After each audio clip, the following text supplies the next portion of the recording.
વડાપ્રધાનશ્રીએ fitness અને સ્વાસ્થ્યને જીવનમાં મહત્વપૂર્ણ ગણાવ્યા છે. મેજર ધ્યાનચંદની જન્મજયંતિએ 2019માં નેશનલ સ્પોર્ટ્સ ડેથી વડાપ્રધાનશ્રીએ ફિટ ઇન્ડિયા મુવમેન્ટને પ્રારંભ કરાવ્યો.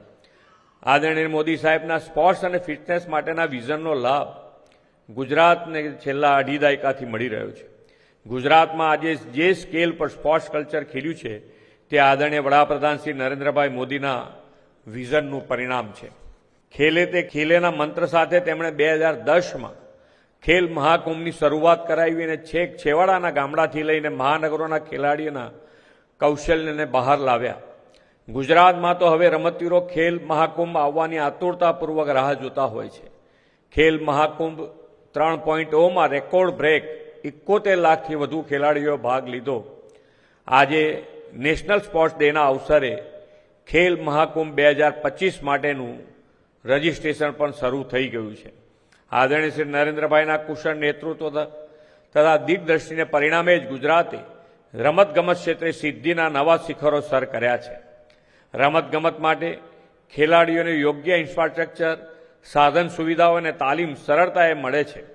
શ્રી મોદી સાહેબના માર્ગદર્શનમાં 2 દશકમાં રાજ્યમાં સ્પોર્ટ્સ ઇન્ફ્રાસ્ટ્રક્ચરનો ઉત્તરોત્તર વિકાસ થયો છે. 2002માં રાજ્યમાં 3 સ્પોર્ટ્સ કોમ્પ્લેક્સ હતા.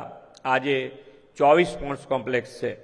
અમદાવાદના નારણપુરા ખાતે 22 એકરમાં મલ્ટી યુટિલિટી સ્પોર્ટ્સ સેન્ટર તૈયાર બની રહ્યું છે. વિશ્વના સૌથી મોટા નરેન્દ્ર મોદી સ્ટેડિયમની પાસે 233 એકરમાં સરદાર વલ્લભભાઈ પટેલ સ્પોર્ટ્સ એન્કલેવનું પણ નિર્માણ થઈ રહ્યું છે. દિવ્યાંગ એથ્લેટિક્સ માટે para athletic high performance centre પણ બનાવાઈ રહ્યું છે. રાજ્યના દિવ્યાંગ પેરા ખેલાડીઓ પણ છેલ્લા 2 વર્ષમાં આંતરરાષ્ટ્રીય અને રાષ્ટ્રીય સ્તરોમાં 44 ગોલ્ડ અને 44 સિલ્વર અને બ્રોન્ઝ મેડલ મેળવી ગુજરાતનું ગૌરવ વધાર્યું છે.